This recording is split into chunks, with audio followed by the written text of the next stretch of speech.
దేవునికి స్తోత్రం. ప్రియమైన వారలారా, రక్షకుడును ప్రభువైన యేసుక్రీస్తు వారి నామములో మీకు శుభములు, వందనాలు తెలియజేస్తున్నాం. దేవుడు మిమ్మలను, మీ బిడ్డలను, మీ కుటుంబములను దీవించి ఆశీర్వదించును గాక. ఆమేన్. దేవునికి స్తోత్రం. హల్లెలూయా. ప్రియమైన దేవుని బిడ్డలారా, ఒక మనుష్యుడు బ్రతకాలి అంటే ఆహారము, పానీయము ఎంతో అవసరం.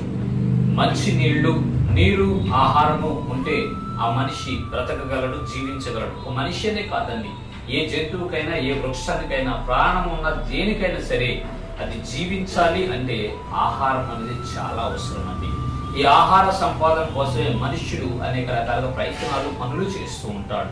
పూర్వకాలంలో ఆది మానవులు ప్రధానమైనటువంటి పని ఏంటంటే ఆహారాన్ని సంపాదించుకోవటం కోసం అడవుల్లో తిరిగి రాతి పనిముట్లు చేసుకొని జంతువులను వేటాడి పచ్చి మాంసాన్ని ప్రీకు తినేటటువంటి సన్నివేశాలు కూడా చరిత్రలో ఉన్నాయి. అలాగూ వేటాడి ఆహారాన్ని సంపాదించుకునేవాడు అడవుల్లో ఉన్నటువంటి ప్రజలు. క్రమేణా నాగరికత డెవలప్ అయిపోయి ఇప్పుడు మనం పంటలు పండించుకొని ఆహారాన్ని మనము సేవిస్తున్నాం, తీసుకుంటున్నాం, మనము బలాభివృద్ధిని పొందుకుంటున్నాం. ఆహారం ఎందుకంటే మనకు శక్తిని కలిగించడానికి, బలమునివ్వటానికి, మనము ఆరోగ్యకరంగా జీవించడానికి ఆహారం ఎంతగానో ఉపయోగపడుతుంది. ప్రియమైన దేవుని బిడ్డలారా, అయితే దేవుని వాక్యము ఈ రీతిగా సెలవిస్తుంది. చూద్దాము. మత్తయి సువార్త 6వ అధ్యాయము 11వ వచనం మనం చూసినట్లయితే అక్కడ యేసు ప్రభు వారు తన శిష్యులకు ఈ రీతిగా ప్రార్థన నేర్పుతున్నారు. మా అనుదిన ఆహారము నేడు మాకు దయచేయము. దేవునికి స్తోత్రం. హల్లెలూయా.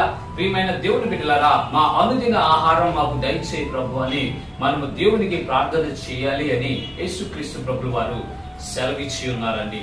ఈ భూభౌతిక సంబంధమైన ఆహారమును, రెండోది ఆత్మ సంబంధమైన ఆహారము కూడా ఉందండి. మన శరీరము, ఆత్మ, ప్రాణము ఏ రీతిగా మూడు కలిగి మనం ఉన్నామో మూడింటికి మనకు ఈ ఆత్మకు, శరీరమునకు ఆహారం అవసరమై ఉంది. శరీరానికి ఆహారం ఏంటంటే రైసు, చపాతి, బ్రెడ్, జామ్ ఇలాంటి రకరకాల ఫుడ్ ఐటమ్స్ మనం తీసుకుంటాం. అది శరీరానికి ఆహారం. అదే ఆత్మకు ఆహారం ఏంటంటే దేవుని యొక్క వాక్యము, దేవుని యొక్క పరిశుద్ధ లేఖనాలు, ప్రార్థనా జీవితము, దేవునితో సాన్నిహిత్య సంబంధము, ఆయనతో ఉండేటటువంటి సహవాసమే మనకి ఆహారంగా మార్చబడుతుందండి. దేవుని యొక్క కృపే మనకు ఆహారంగా మార్చబడుతుంది. ఆత్మ సంబంధమైన ఆహారం, భౌతిక సంబంధమైన ఆహారాన్ని అనుగ్రహించమని అడగాలి. అట్ ద సేమ్ టైం మనం ఏం అడగాలంటే దేవుణ్ణి ఆత్మ సంబంధమైన ఆహారాన్ని, ఈ దినానికి కావాల్సినటువంటి ఆహారాన్ని మాకు దయచేయి ప్రభువా అని మనం దేవుణ్ణి అడగాలి. ప్రియమైనటువంటి దేవుని బిడ్డలారా, ఏ మనుషుడైతే ఉదయాన్నే ప్రార్థన చేస్తారో ప్రభువా మా అనుదిన ఆహారం మాకు దయచేయమని అడుగుతారో వారికి దేవుడు అద్భుతకరంగా పోషిస్తాడు. ఈ భౌతిక సంబంధమైన ఆహారం ఇస్తాడు, ఆత్మ సంబంధమైన ఆహారం కూడా ఇచ్చి మనల్ని తృప్తిపరుస్తారండి. దేవుని వాక్యమే మనకి ఆహారం. ఈ దేవుని వాక్యాన్ని ఏ మనుష్యుడైతే బాగా ధ్యానిస్తాడో, దేవుని వాక్యం చేత ఏ మనుష్యుడైతే నింపబడతాడో, దేవుని వాక్యాన్ని తన హృదయంలో ఉంచుకొని వాక్యానుసారమైనటువంటి జీవితాలు కలిగి ఏ మనుష్యుడైతే జీవిస్తూ ఉంటాడో ఆ మనుష్యుడు బలవంతుడిగా మార్చబడతాడు. ఈ లోకంలో ఈ శరీరానికి బలమైనటువంటి ఫ్యాటీ ఫుడ్ తీసుకునే వాళ్ళు కొంతమంది ఉంటారు.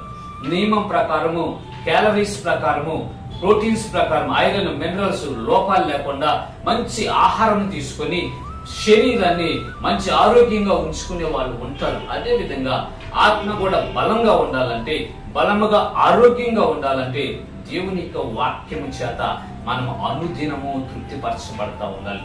దేవుని యొక్క వాక్యమును మనము భక్షిస్తూ ఉండాలి. దేవుని యొక్క వాక్యము చేత మనము నింపబడి ఉండాలి. దాని వరకు మనము దేవునికి ప్రార్థన చేయాలి. అయ్యా, అనుదిన ఆహారం మాకు దయచేయి, అనుదినము మీ ఆహారం చేత మమ్మల్ని తృప్తిపరచు అని ఆయనకు ప్రార్థన చేసి ఆయన ఇచ్చేటటువంటి వాక్యము చేత మనము తృప్తి పొంది ఉండి ఈ విశ్వాస యాత్రలు ముందుకు నడవాలనే దేవుని యొక్క ఉద్దేశం. కాబట్టి ప్రియమైన దేవుని బిడ్డలారా, మా అనుదిన ఆహారము నేడు మాకు దయచేయమని మనము ప్రార్థన చేద్దాము. ప్రతి దినము ఆయన ద్వారా ఈ భౌతిక సంబంధమైన ఆహారాన్ని పొందుకుందాము. అట్ ద సేమ్ టైం ఆత్మ సంబంధమైన ఆహారాన్ని పొందుకొని తృప్తి పొంది బలాభివృద్ధి చెంది ఆరోగ్యవంతంగా ఉండి ఈ విశ్వాస యాత్రలో ముందుకు సాగిపోదాం. ఇటు కృప దేవుడు మనందరికి కలుగు చేయనుగాక. ఆమేన్. God bless you. దేవునికి స్తోత్రం. హల్లెలూయా.